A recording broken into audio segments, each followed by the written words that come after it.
didn't get a chance to do much law with me. I said, but that's all we were doing was law.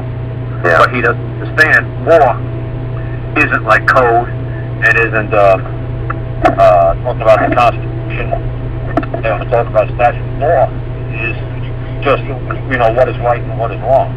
And that's all I do with folks. I just tell people what is right and what is wrong. And that's law.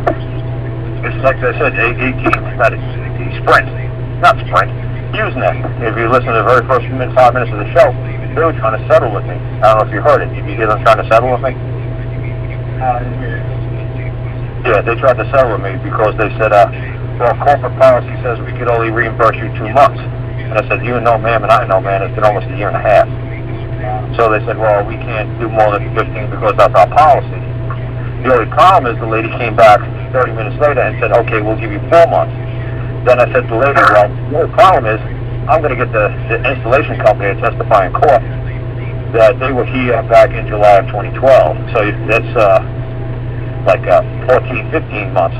And then she came back on and said, okay, we'll reimburse you 12 months.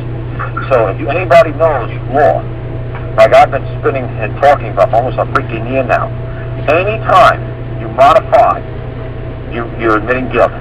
So if she said, the old corporate policy says it's 2 months, it's 2 months. And she has to stand on that until the day she dies.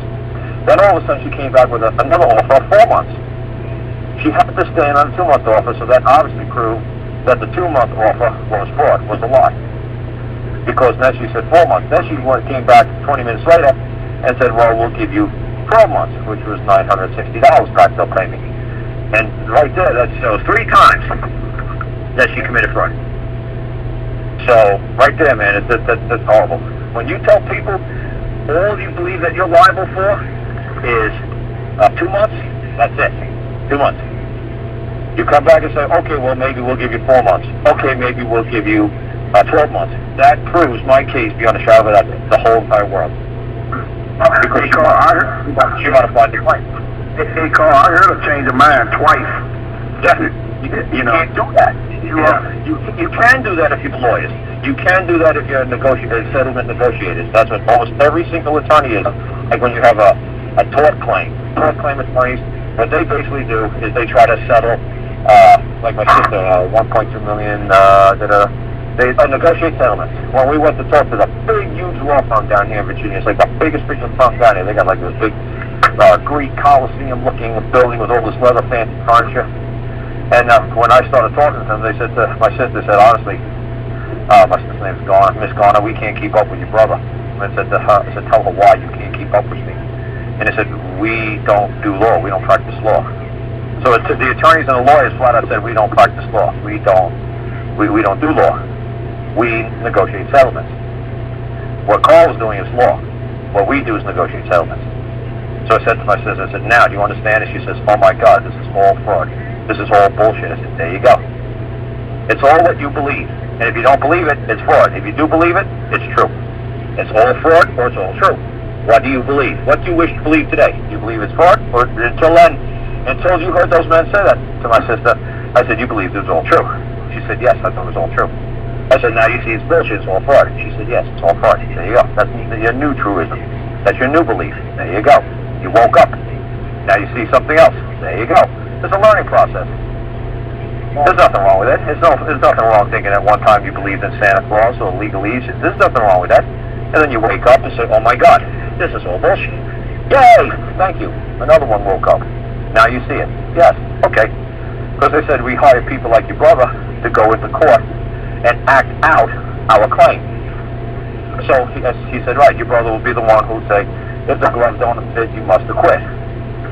Or the old English man is, your brother will just act as our mouthpiece, and he'll put on a performance. He'll do the cadence, the rhythm, the pattern.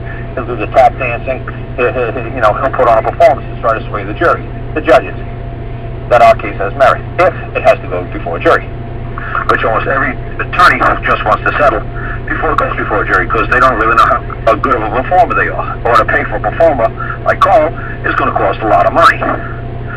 So then when we got done with them, I had my sister, the court clerk down there, I forgot the name of the county, I think it's Roanoke County, said, have you ever seen these attorneys, these two famous attorneys, Cranston and Crandall, ever appear in court in like 20, 30 years they've been having their face on the back of the phone book? She said, no, those men will never appear in court. I said, good. Now tell my sister why. Because they don't know how to perform in court. They're not courtroom attorneys. They negotiate settlements. They try to scare the other side and say, well, this is the best we can do. If you don't do this, we'll take you to court. That's all they do. They're trying to negotiate a settlement. Not me, man. I say what I believe is compensation, and I stand on it. There's no negotiation. Time for negotiation is over. Did I give you fair warning? Yeah. Did I tell you stop doing what you're doing? Yeah. Did you keep doing what you're doing? Yeah. Do you think you're going to get away with it? Well, yeah, I guess we thought we were going to get away with it. Well, now I showed you that you're not. Now, I demand this, or I require this for compensation. Now they're going to have to do it. And I have to stand on it. So if you hear the very beginning, you'll hear me say to the lady, I'm not sure what I'm going to require for compensation. I'll get back to you through paperwork, through your legal department. And that's how you do it. Because once you say something, once you utter something, once you produce something, and only man can utter and only man can produce, through the fruits of his labor, you're liable for it. You got to stand by it. If you made it, it's your baby, it's your creation, your little Frankenstein, you're the one who's going to have to compensate for all the damage or the wrong it does. But then you get all the glory for all the good it does. So what do you wish to do? Better be careful before you create something, before you utter something, because then you're bound to it. So, like I said, that's why I'm Lentz. Right. That's why you always say this particular speech. Yep. Yep. So now, Karl,